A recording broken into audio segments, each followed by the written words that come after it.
we are consumed at times with what other people think. And ain't nobody thinking about us. I heard a quote by Jay Shetty. He said, I think what you think I am. Right. I think what you think I am. Yeah. It's the biggest place. But they ain't thinking about you either. They're not even thinking about you. like we're thinking about, well, let me put on this front. Yeah. So they think I'm this. They're not thinking about you. Because you know what they're doing? They're worried about what you're thinking about them. Oh, that's really good. You know? That's good. It's this, we're just caught up in we have no identity. Yeah. Right? Yeah. Because, we create this identity on social media of what we want people to think we are. And then, of course. And then you do it long enough, you start believing that's who you are. Right? So it's...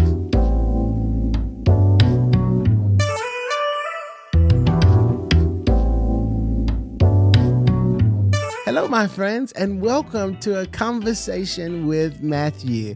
I'm Matthew Sanchez, and I am so glad. I'm so glad I can shout. I'm so glad that you chose this particular time out of your day to spend with me. Listen, my intention with every single episode that you hear on this podcast is always to plant a seed of inspiration in the hopes that it grows into your transformation.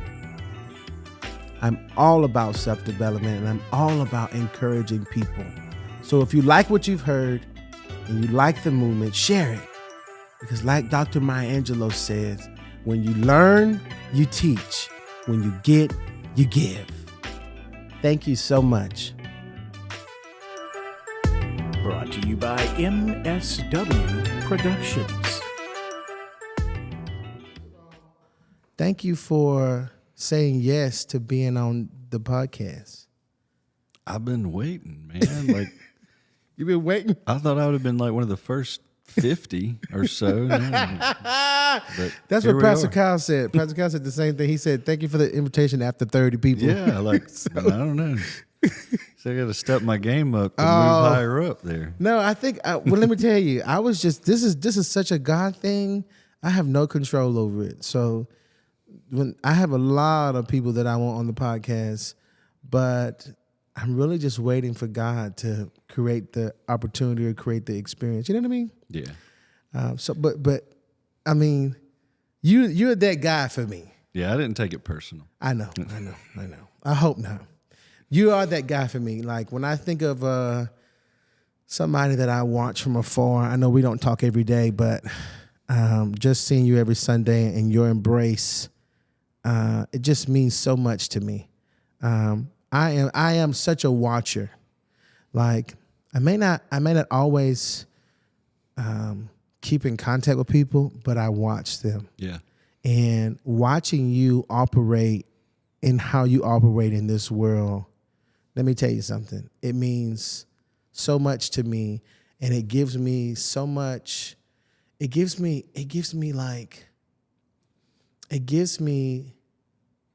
peace to know that like the world is in good hands because of people like you. Really. And I'm so grateful that I get to call you friend. I know other people that don't know that, but I do call you dad, you know? Yeah. Like, I'm so grateful to call you coach, just a family. I'm so grateful for you, really are. Yeah, no, it's funny. There's a few people at church, some younger people who have heard you call me dad, and now they call me dad. You don't just get to do that. Yeah, you don't. You know? Tell them the applications are gone. Yeah, like it's... the applications are gone. I'm sorry. You should have had it when they was out, you know. But listen, for the people who don't know you, tell them who you are. Like, what does it feel like to be you right now? Well, first of all, who are you? Let's start there. Who are you? Well, I'm your dad. We just covered that. You are my white father. Yeah. I have two black sons. Come on. And you are one of them. I have two white sons. Come on, you do. By Miss T. You do. I have two black sons, you and J.J. Jackson. Yes. So, yes. No, I'm Matt Garner. Mm-hmm. I don't know, man. I don't know how to describe who I am. Yeah. I wear a lot of different hats. Yeah. Welcomingly. But I think first and foremost, I'm a husband and a father. Yeah. And I hope I'm a good brother to my sister and a good son and a good friend. And Yeah. You talked about watching from a distance, and you get to a certain point in your life, and you know the impact you can have because of the impact God's had on you. I don't intentionally walk around church like that, knowing people are watching, but Right. You have to set an example Right. at all times because somebody is watching, and if you're a father or a coach or a business leader or whatever role you're going to be influential. Right. So you better be intentional about how you're going to influence people. That's so good. Yeah. But, interestingly enough, I got to thinking, do you know the first words you ever spoke to me? No, I don't. So you had been around Miss T. You hadn't met me yet, and I think we were at some kind of dream team community night or event or something. Yes, I remember. We sat down. I sat down beside you, Yep. and Tamara introduced us. And you didn't say hey or nice to meet. You didn't go for any of the generalized I hate introductions. the small talk. Hate it. You were like, so, what do you think makes a good father? That was right off the cuff. I didn't. That was the first thing you ever said to me. And I'm Okay. like, I was just going to say hello to this guy, But it required me to be thoughtful in my Yeah. response. And you're doing it from a state of genuineness to where you really want to learn. And I think that's what I love about you so much is that you just have this heart for, I've got an hour with this guy or I've got 30 seconds with this individual. I want to learn whatever I can. Yeah, for sure. And so that's been impactful to me because you were genuine in that question. You really wanted to know what I did. thought. I did. I kind of go into most situations now. Like if somebody asks me a question, there is no broad or general, just kind of off the cuff answer. It's thoughtful because it could be impactful. Yeah, yeah. I think for me, I'm always concerned about, man. I just don't want to waste time. Yeah. So anytime I have with somebody, whether it's an hour or 30 minutes, it's great to get to know them, but I really want to know who they are. Because to be honest with you, we really are the same people. Like we all want to feel seen, heard, and valued. And the people who are listening now, they know I say that all the time, but that is so true. And I think if we can all get there as people, man, what a better place this would be. You know what I mean? To live and to be in communion with people. We all just want to feel seen, heard, and valued. And how we get to that notion or belief is asking questions that provoke thought, Yeah, I think the worst thing we can do, not the worst, but it's it's a shame that we go through life going through the motions. Right. And I get it. It's hard. Like you're in the grind of life. Like Right. Sometimes you're just trying to survive the day. Right. All right, I got to get up early. I got, whatever season of life you're in, mother, father, single mother, student, Right. Whatever you're doing, there's a season of life, whether it's 1 year or 30 years, to where it's a grind. Right. And that's usually when God's trying to teach you the most and use you the most too. And unfortunately, we don't recognize it because we're just trying to survive. Yeah. And we end up going through the motions to get through that day. Yeah. So many opportunities are missed to either receive or to give. Yeah. Yeah. And to learn and to grow. And so. And we pass it up all the time. We just think. Yeah. And look, my favorite word is intentional. Like I say it all the time. You can ask kids I coach. Yeah. Men I may pastor, people that work with us, whatever it is. Like I say that a word a lot, and I'm guilty of not being intentional, of going through the motions. So it's hard, but the more intentional we can be, the more we're going to receive out of that too. Right. So you're a dad, you're a husband of how many years? 23 this year. 23. Oh, this year. Okay. This year, yeah. What month? September. Oh, September 8th.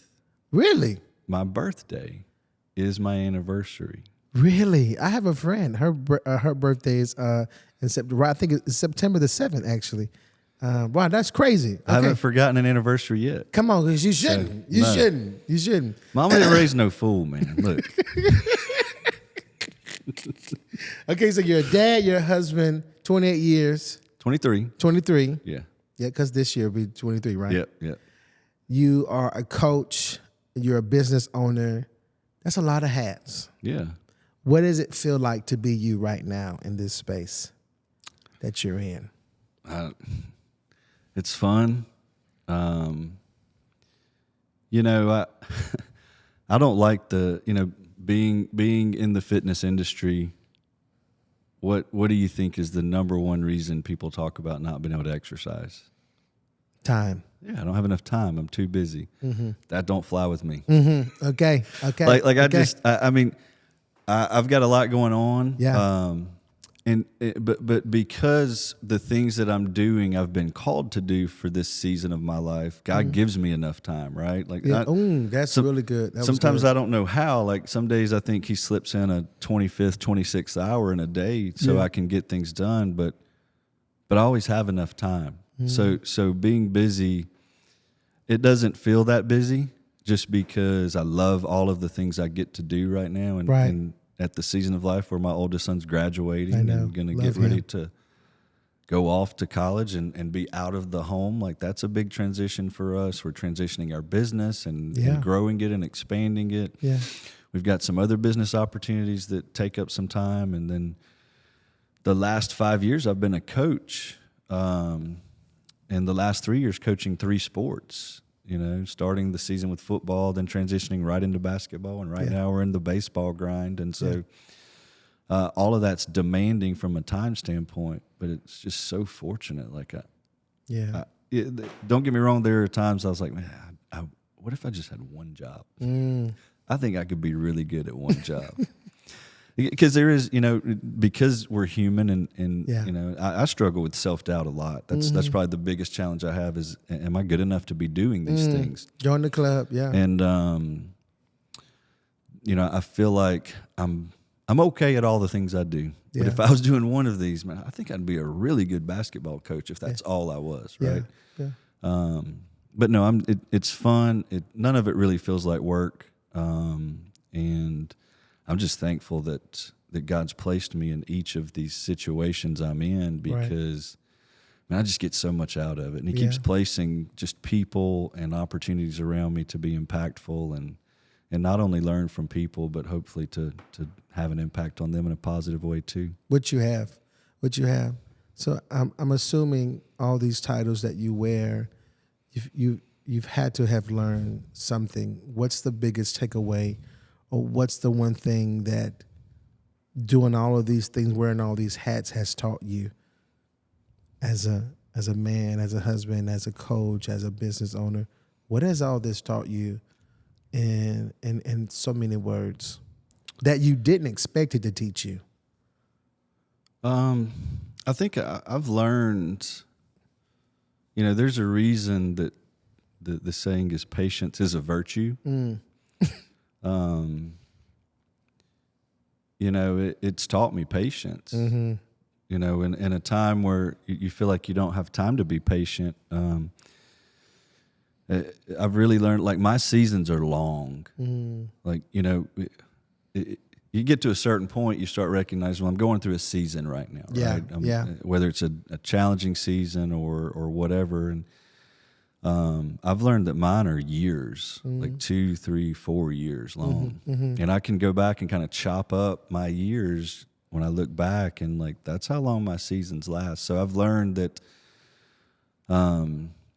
that patience is the most important thing, whether it's with business, whether it's, coaching and you're trying to develop young men and young women, and not just athletically, but as people. And then just being, with your spouse working in full-time ministry, if you work in full-time ministry too. Yeah. And just patience with people, because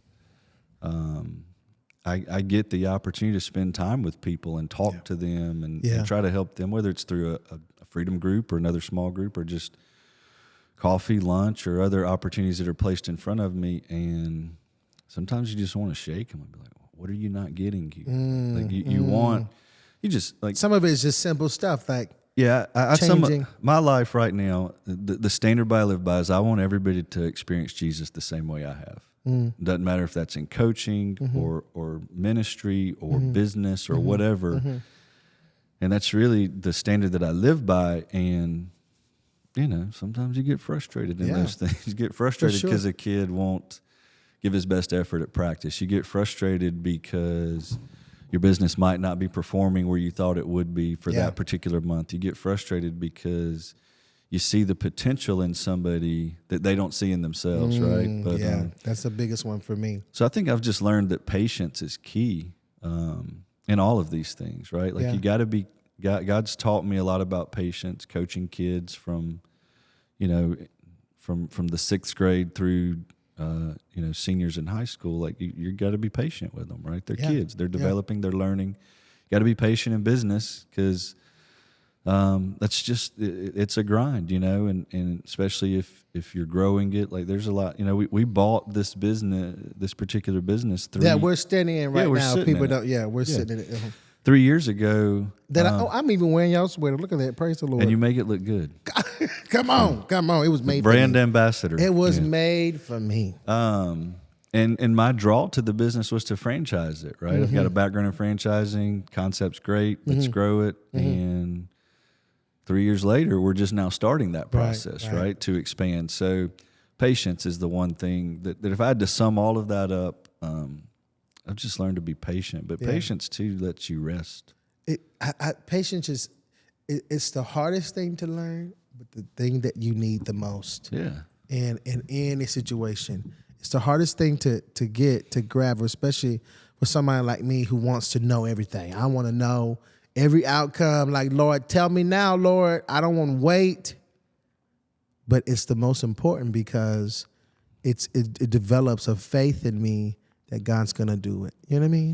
Yeah, I spent the majority of my life in almost just living in anticipation for what was next, right? Like, if I can accomplish this in the professional world, then I'll have arrived, right? Or I will have succeeded. Well, you reach that, and that's not the pinnacle. There's something else after that you're chasing. Same thing coaching-wise. If I can win this championship, right? There's another season coming, right?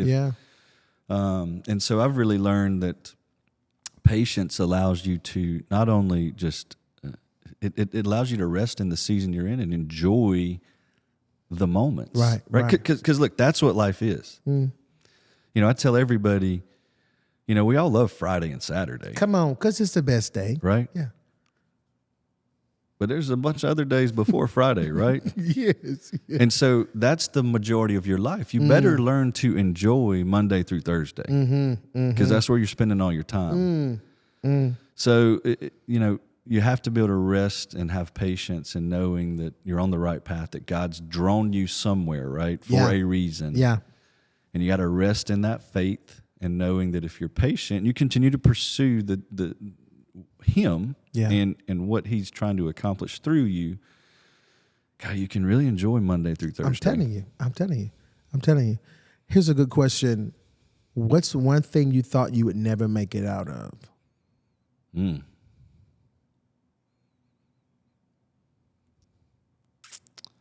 Yeah, probably my own head.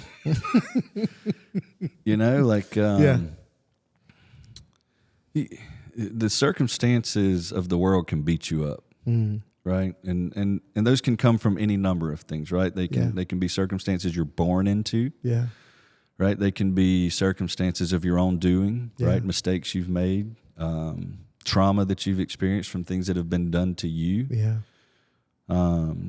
And I think if you've experienced any of those things, and quite honestly, I've experienced all of those things. Yeah, for sure. And you can go to some dark places and wonder, like, how do I get out of this? Yeah. Am I going to get out of this? Yeah.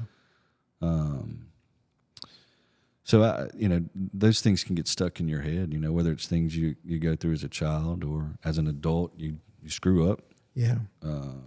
For certain, there are things in our childhood that rise to the surface in our adulthood that I guess we thought we healed or we thought we had gotten rid of, but they never really go nowhere until you do the work. Oh yeah. I mean, they get stuck, right? Yeah. And then everything you receive, you hear, you see, you think is filtered through those things. Yeah. Right. And then that skews your perspective on a lot of things. Yeah. So you got to do the work. You got to get it out, right? Then you got to replace it with good. Yeah. Right? You got to let it get filled up with the Holy Spirit and just the Word and things like that. Otherwise, if you don't replace it, it's just going to come back, right? Or something worse can come back. So you got to do the work, like you said. You got to get it out. Yeah. You got to deal with And it. talk to people. Yeah. Talk to somebody about it. Yeah. Yeah. Yeah. And that's why, you know this. We talk about it all the time at church, right? Salvation comes from Jesus, right? Yeah. But healing occurs with people. And so you have to surround yourself with the right people so you can experience healing. And then they're going to experience healing through you too in your testimony. Why do you think people reject so they want the salvation, but they don't so much want the people? Why do you think people do that? I think maybe it's a lack of understanding of how Jesus works. Got it. You know? Yeah. I heard a great message recently, and it we've kind of watered down what the gospel is, almost for simplicity's sake, right? Because you want to expand the gospel and that message to a wide audience. So it's, hey, if you give your life to Jesus, He forgives you of your sins and you're going to go to heaven. Yeah. Well, when you water it down that simple, it's, how do you get people excited about it after that to go and to continue and to spread it? Right. Like, so if all right, great, I'm forgiven of all the mistakes I've made and the ones I will make. I'll take that. Oh, and I'm going to heaven.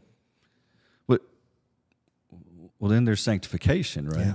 Yeah. So I think too often people just don't understand the goodness of God and the reason why we were created, and to be able to pursue Him and worship Him and walk that walk of sanctification after we've been saved, because that's going to make all the difference. Exactly. For you as a father, because people don't know this, a lot of people don't know this. Maybe they do and maybe they don't. But your boys are so well. Like they're so good. Like they're good boys. Like you don't meet them and be like, oh Lord, they need some mentoring. Yeah. You know what I mean? Like they really are good boys. And I have had the privilege to be in their lives for I think 2 years now or 3 years I've been going to the church with y'all. But a lot of people don't know this, that your son Griff actually brought y'all back to church. Yeah. Tell me what was missing from you as a father that your son had to bring you back to church. What was missing that you didn't know was missing? Yeah, I didn't really grow up in church. We would go sometimes. Yeah. There wasn't a consistency to it, and it's nobody's fault. It's just it wasn't just something that we did all the time, And since Tamara and I had been married, we'd been in and out of church, but really nothing consistent. Yeah. And we went through a difficult period in our relationship, and just we knew there had to be more, right? And so we were in church, and Griff's starting to get exposed to kind of the Highlands culture through community nights and motion and things like that. And then COVID hit, and I tell people this: COVID was one of the best things that ever happened to our family, because we were stuck together for months on end. And we've always been a tight family. I've always loved my boys more than anything. To be a father was the most important thing I knew that I would ever do. But man, I didn't know how much was missing without Jesus. And I remember, Griff comes to us, and we were in a church, and we were consistently going, and we were glad to be going. Yeah. But I wasn't pursuing any opportunities within that church to Got it. serve or Yeah. to lead or do Yeah. anything. And Griff comes and wants to know if we can try this church. And, you know, if your 13, 14-year-old son wants to try a church, You go try it. you better. Yeah. And look, you say you're going to try it, but man, there's a lot of dads out there But that you know aren't. what I just heard you say is your son, your child ask you as a father to support or to try something that you normally probably wouldn't have tried, and you listen. Oh yeah, absolutely. And I had every. There's a version of Matt Garner that existed not long before that. They would have been no, I don't want to. Yeah. And I understand that, and I Yeah. know Because there are some men who do that. Oh, absolutely. And we talk to kids all the time, right? Yeah. That they're wanting to get their parents in church or get their dad in church or whatever it may be. I understand that dad that's hesitant or not just hesitant, but like, no, I'm not going to do it. Yeah. Fortunately, I was at a place in my life where I was like, yeah, absolutely, let's go. Now, I was extremely pessimistic because I'm like, oh God, there's going to be so many people here. Okay. Yeah. And Yeah.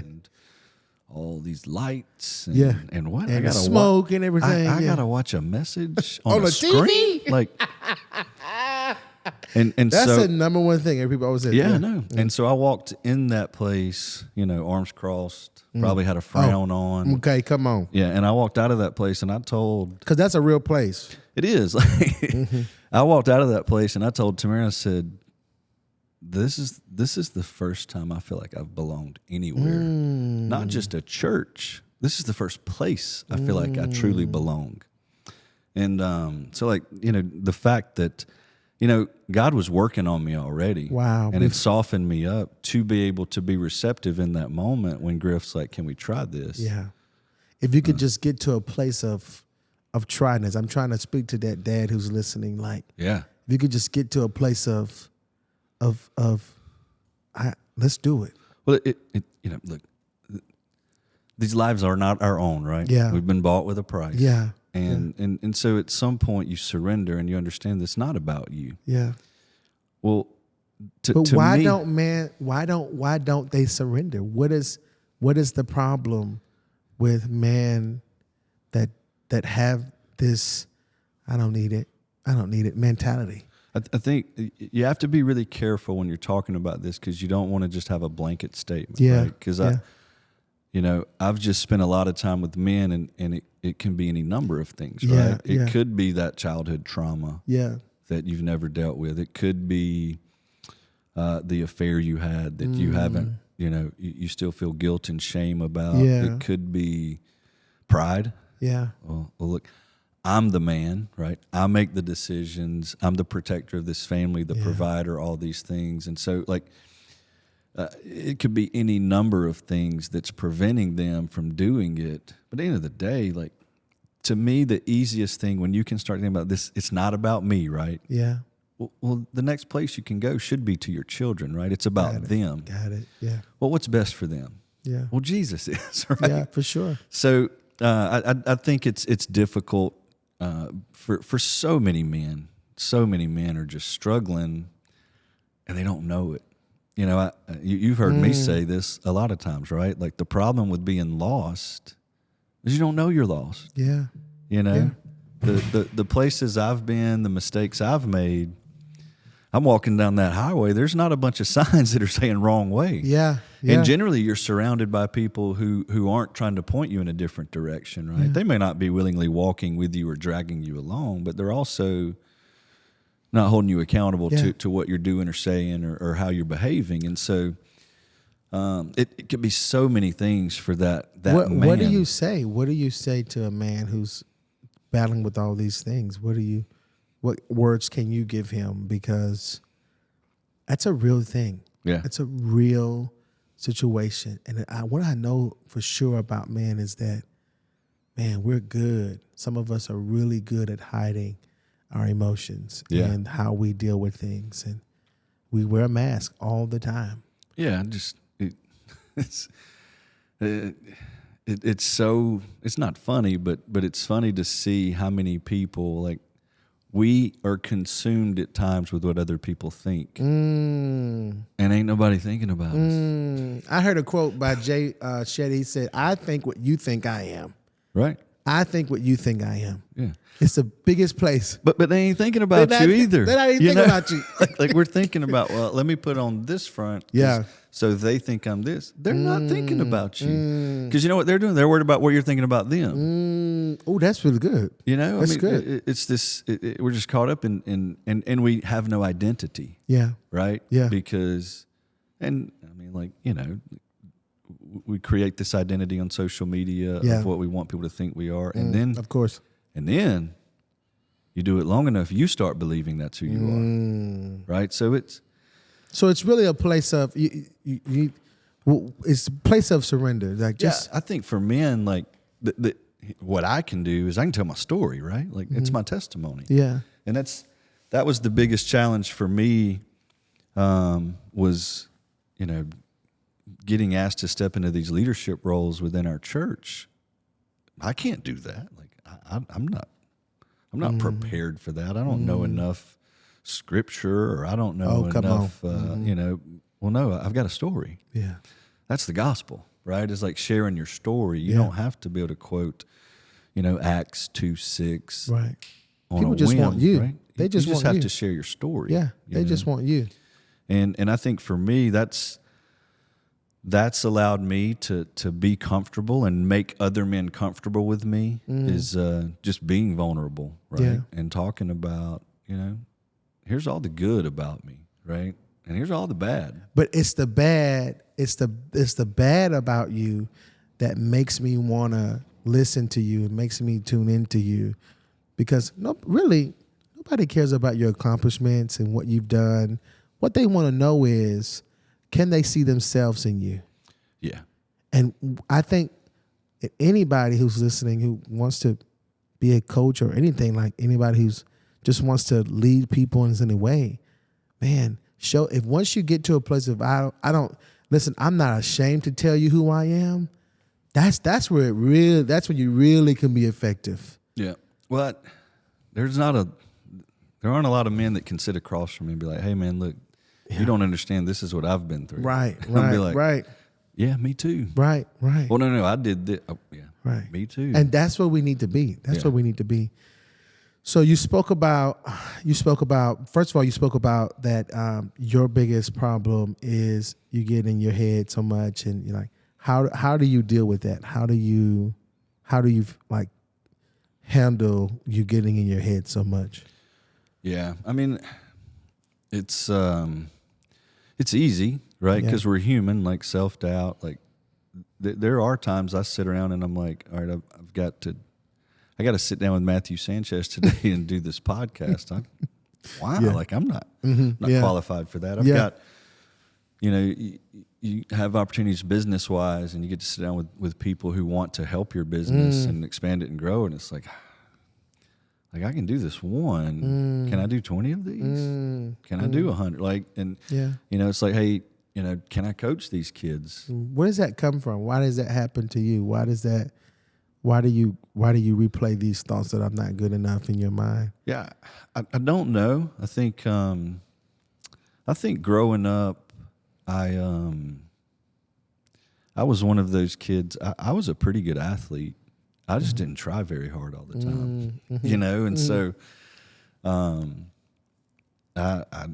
would make excuses, you know, and it was almost like this protection mechanism, right? Like if I don't do my best, then I don't need to be playing in that game, or you know, whatever it may be. I think most people exist on one of those two sides of the spectrum. Yeah. We're either overly confident in who we are, Yeah. right? Which, you know, we forget why we have the things we have, right? Or we have the opportunities we have. Or you're on the other end, you're like, I don't feel like I'm good enough for this. Yeah. But it's easy to get out of that real quick because God's brought me here, right? Yeah. Like And I just believe like God's never going to put you in a place that, first of all, he hadn't already set for you. And then secondly, he's never going to put you in a place where he's not going to protect you. Yeah. You know what I mean? Yeah. It's this dynamic, right? If I continuous, if it's almost like if I don't go back to that place every now and then about, like I need that reminder sometimes because I got to run right back to God real fast. Oh, that's good. That's good. Yeah. You know, the idea that you've arrived, right? Come on. There is no end. There's no last chapter of sanctification, right? Like it's an ongoing process. And I think it's the same things. Like I can be confident in the situations God's placed me in because he's placed me there. And I know he has. I haven't done anything to deserve that. I haven't done anything to earn that on my own. Yeah. He's placed me there. So if I can restructure my thought process to get back to that and sit firm in my faith, then you can get back on track. Yeah. I'm back on track. And it's the people who have a high head who never get ahead. You said it. That's the truth. That's the truth. If you think you got it together and you think it's all well, actually you're more behind than you think you are. Yeah. And you're in denial. It is like, you got a lot going on, right? And it's all good stuff. And I'm all very fortunate and thankful for those things. But I can't carry that. Yeah. I'm not good enough. You know? So it's the idea I think people are going to be shocked to hear you say that. I really do. I think people are going to be shocked to hear you say, especially people who haven't had the privilege of sitting down with you like I'm sitting down with you, because you are a good husband. You serve God. You're a great leader. You're a business. Like people assume just because you have all these titles that you're like. Yeah. No. You know what I mean? Like I think I know it's that easy. definitely happens for me. People see me on camera and they see me doing all this, and they assume that I've got it together and I know what but I don't. I'm just being, you know what I mean? I'm just being obedient. We know better, right? Yeah. We know each other. Yeah. I think that's not. It's not a misconception. People see our family right now. You said it. Like, our boys are great. They're good. They're good so kids. Good. Yeah. They're still kids. They make mistakes just like everybody else, right? You're going to be hard pressed to find a better woman than my wife. Come on. Like, I know you probably agree with that, right? Love her. So I think people can see our family and where we are now and assume that we've always had it together. And that's definitely not the case. Couldn't be farther from the truth, right? We've had our struggles, made our share of mistakes, and we're just, it really is, what you see right now, and it's an ongoing process, is the result of obedience, right? It's a welcoming acceptance of the grace that God gives us, and then a willingness to say, you know what? Because of that gift, our lives are yours. We're going to follow you wherever you send us. That's good. That's good. Let's talk about leadership, because you are expanding your business, and that takes, obviously you are. That takes an extreme level of obedience to God, but a lot of it's because how you lead your company. What's the best leadership advice that's carrying you right now in this season of expansion for you? Yeah, I think, in my past career experience, I wanted to think I was a good leader, right? Yeah. And everybody wants to think they're a good leader. Yeah, for sure. But principally, I based the way I led on, it's about your people, right? Like if you lead people well, then they're going to be excited to work for you, and they're going to go above and beyond, right? So fundamentally, that hasn't changed. But now I just have Jesus, right? And it all ultimately, one of the things we talked about this in a church meeting a couple weeks ago, and I shared this was that one of the things that I do, if I have the opportunity to interview somebody for any level of our organization, I ask them, who's the best boss you've ever had and why, right? And so oftentimes I'll follow that question up with who's the worst boss you've ever had and why. And generally, like if I ask you those questions right now, you can probably answer them pretty quickly. For sure, right? For sure. So we go through that process, and then I'm like, well, I hope the next time somebody asks you this question that you can say that I'm the best boss you've ever had, right? And so that's doing a couple of things.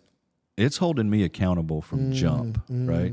Because I can't get 6 months down the road and be a jerk and them think back to this conversation. And Yeah. then I've lost all credibility, Yeah, right? for sure. So I think you just got to love people, Yeah. right? You got That's to the love key. them. You got to love them wherever they are. That's the key. And we've got, we are a faith-based Christian business, right? Right. And we don't necessarily try to slap you in the face with that or anything, but we also don't have requirements if you're going to work here that you have to believe the same things that we do. But man, let me tell you, if you work at it, you never know, because somebody coming there doesn't believe into a place that does believe. Yeah. But ultimately, it's the gospel, right? Yeah, We're just 'cause- showing people the love of Jesus every day. It doesn't matter if they work for us or with us or they're members or guests or whatever it is. So from a leadership perspective, that's all it is. It's I'm just going to love people. Now, you got to have the right processes, right? But you have to couple those processes with the right people. And if you don't have both of those things, It's not going to work. you're going to spin your wheels. You're going to fail miserably. Like you can have the best process in the world. If you don't have the right people, you're going to stumble. And you can take the best group of people in the world, and if you can't put a model together for them to execute, Yeah, that's good. you're not going to reach your full potential. That's good. So, we leave here every day and I'm walking out the door, and I mean, we say it to each other every time we see each other, right? I walk out there and I say, love y'all, right? Yeah, love you. Come on. And I've had to earn that, right? I've had to earn that response back from them, right? So it's been able to show people that you really do care. Yeah. And look, it's hard because it takes time, right? And people, the old saying is you have to earn respect, right? Well, on the flip side, you got to earn disrespect too, right? So it goes back to what we talked about a long time ago. Originally, it was like you're going to be influential one way or the other. Exactly. Make sure it's a good influence. So you got to earn. You got to put the time in with them individually to show them that you really do care about their well-being, not just what they can do for you. Pastor Kyle said the same thing. He said that true leadership is what I can do for you instead of what you can do for me. And that's how you build a strong team. Yeah, I can't believe you had him on before. He won't let me let that down. Did he tell you that? No, Oh, you know how he is. He's going to look for any.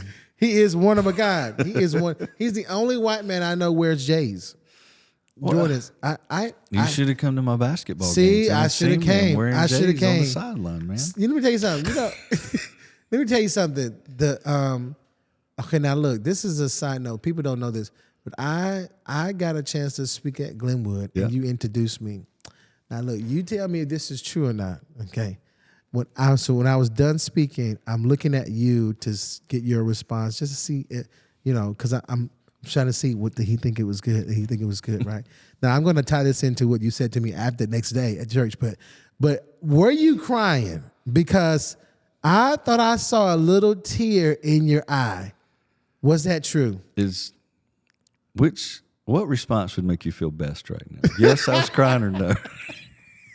I don't know, but I just remember I said, dang, I'd have made the man cry. If I'm being, I remember that day very well. Okay. I remember your message. Okay. I remember introducing you Okay. as my black son. Yes, you did. Which probably caught a lot of these people off guard. They needed it. They needed it. I don't know if I was crying or not. Okay, okay. Look, I'm one of those. I don't hold back. If I feel the tears coming, I'm gonna let them come. I was thinking, man, he's either crying for two reasons. I did bad, and he's got to tell me, I did good. Like, man, this guy just ruined my reputation here, or enhanced it. But here's the people. Let me tell you what you did that taught me a lesson. I asked you first of all, I text you, and you made me wait. Now, see, you made me wait. Now, see, the level of anxiety to hear what was going to come out of your mouth just rose up, because I spoke on that Wednesday, I think, and you made me wait until Sunday. Okay, so I asked you, how did I do? Yeah. And because I was telling you, I was feeling like I didn't do well and blase. And a lot of that, I didn't know that at the time, but a lot of that was just really the enemy trying to get in my head. But do you remember what you told me? I do. You told me that it doesn't matter if you did well or not, because what matters is that you did it. And you told me I was really prideful to even think that if I did good or not. You remember that? Yeah, pride's an interesting thing because we relate it so much to arrogance or good things, right? Mm-hmm. But I don't remember the exact words, but the point I was trying to make to you was like God placed you there. Yeah, I got it. So for you to think that you didn't do well is prideful too, right? So yeah. No, I made you wait. You did, man. Well, look, I wanted to be thoughtful about it too. The easy response is, and I love it when Ron Rogers spoke at our first Wednesday, right? Okay, yes. And Ron's great. We love Ryan. Yeah, right? we do. We love him. And he had shared his notes with me prior that week, and I reviewed them, and then we sat down the next week and talked, and he was like, he said, I want serious critical feedback because most people are going to just tell you did great. Yeah.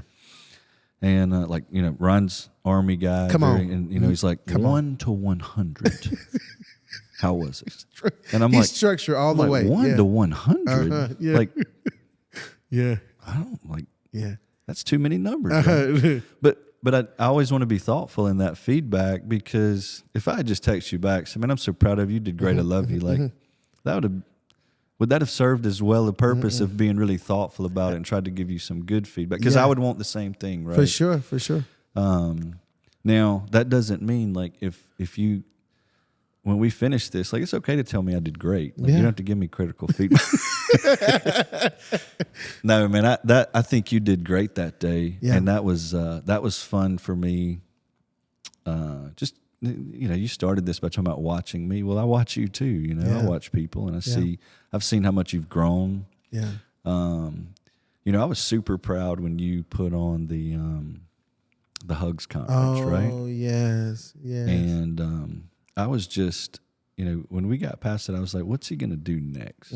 Right? And I think you've displayed a great deal of patience in letting God show you how he wants to use you. Oh, that makes me want to cry a little bit. Yeah. And but I remembered that day watching you and just thinking, man, I get to sit here in the front row and watch him become who he's going to become. And so that was just a little step in the process. Did I cry? Probably. Let's just say I did. Yeah. But like a proud dad. I told that story to show the people that are listening that, man, that right there was a great leadership trait, because John Maxwell always talks about how honesty is one of the greatest keys you can give when it comes to leading people or shepherding people. It's honest about where you are and honest about where they are. Yeah. Because if you had told me when I did great, blase, that would have been great. But in my mind, I know I would have wanted feedback. You know what I mean? So the fact that you were honest with me in that moment and you actually thought about it, which drove me crazy, but you thought about it. Yeah. That it meant the world to me. And that's a great leadership trait. Great. Well, I just think like you can do great, and there still be other feedback to be given, right? Right. Like, if something's important to me, I'm not going to just rush to. Now, I may have had the same answer for you the next day, but I want to make sure too. And it's the same thing with Ryan the other week. Was that was the first Wednesday. We met again the next Tuesday. Yeah. And he was messaging me the next day, asking me. I'm like, man, calm down. Yeah, let me think. And a lot of times I'll get to this same exact answer, but at least I know I've been thorough and I've prayed about it. Because at the end of the day, it goes back to the intentionality, right? Like the easy answer is, hey man, you did great. Yeah. Well, now I'm going through the motions. But people never grow like that. People never grow, man. Okay, so one thing that you're learning right now is, what are you learning right now in this season that you're in? Still patience, right? Like, we you have to be thankful for wherever you are. Yeah. Right? Like, even if it's not where you want to be, because you're either being prepared or you're being used. Okay, I like that. Right? Like God's just not going to waste your time. Yeah. And so, like, I'm super excited about what he has for me in ministry, Yeah. whatever that may look like. And I have no preconceived expectations of what it has to be or what I think it should be. I just want him to use me however he can, but I know I'm not ready yet too, right? So it's like I want to be there. Yeah. But man, how many people would just love to be where I'm at too, and have the opportunity to coach and have the opportunity to grow a business that's successful and people that are willing to support you in that. Like I get those things. So I'm still having to practice that patience. Yeah. Just knowing that it's not yet time for certain things, right? Right. But it is time for others, right? So I'm not just sitting there twiddling my thumbs. So You're such a planner. Like you're such a strategic thinker. I think that's what separates you from a lot of people, is that you think so heavily and carefully about things. yeah, I think I probably spent too many years not thinking, and you look up and like, whoa, how did I get here? Right? But that's such a great leadership trait, because people think you always have to just go, and sometimes that's not how we get things done. Just going and staying busy all the time. No. How we get things done is thinking, and then you attack, then you go. Yeah, and I think it's like you have to learn to rest. Like you have to understand what the Sabbath truly is. Yeah, right? And for sure. biblically, not just it's Sunday, and it's not how it works, right? And it was funny. We feel like we have to earn the right to rest, but then most people are like, I don't have time to rest. But you're resting in what God has done, Right. not what you've done. That's really good. Right. I heard a message that talked about, God spends, the first, he's creating the earth, right? Yeah. And the last day he creates man, right? And so he tells Adam, he's like, all right, first thing we're going to do is rest. And Adam's like, well, I haven't even done anything. And he's like, no, but I have. Come on. Right. So we got to rest in what he's doing. Yeah. And that's really when I kind of recharge and reframe everything. But When you rest. yeah, because you can't go through the motions of life. Yeah. Right? You're gonna miss your chances. Yeah. You're gonna miss a chance to have just an impactful conversation with your son or your daughter or your spouse. And look, that's the thing. Like, our family talks. They do. We communicate. They do. And none of us too. Yeah, none of us are perfect, but we know, like my boys know that I have their back. If they mess up, I've got their back. Yeah. Now we're going to learn from it. Yeah. And there may be discipline Yeah. attached to that, right? But they're always going to be able to count on me, right? Yeah. But I've had to earn that. Like, I'm not just granted that because I'm their dad. I've got a better chance because I'm their dad. You still got to earn it. Yeah. Right? And so I think it's important we're just intentional. Yeah. Just be intentional. Okay, here goes some fast questions. You ready? Yeah. Being a father means what? In one word. Everything. All right. Leadership is? About people. That's 2 words. That was good. That was good. That's it. Leadership. What do you say? Leadership is what? For me, Yeah. leadership for me is the highest. Probably for me, I want to say intentional, but I also want to say the highest level of love too. Yeah, it's good. Like you can't be a good leader and not love. People It's people will see through you. Yeah, they will. So leadership to you is, what'd you say it was? About people. About people. Okay. God means to me. Oh man, any given day, that if that's one word, I mean, his father. Yeah. Like, yeah.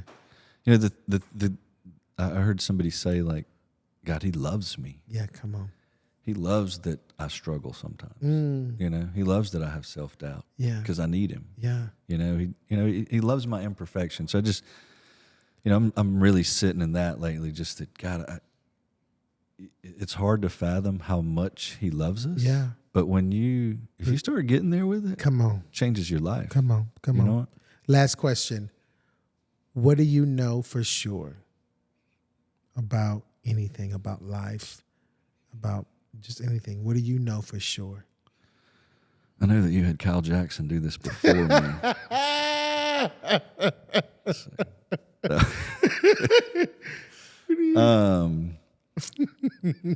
Man, I know that God is good. Yeah. You know, that may be cheesy or expected. I don't know, and I don't care, man. Yeah. It's the truth. Like, Yeah. like I'm a miracle, and my family is living proof of His goodness. Yeah. And so, and God's good. Yeah. Yeah. Thank you for sitting down with me. Thank you, son.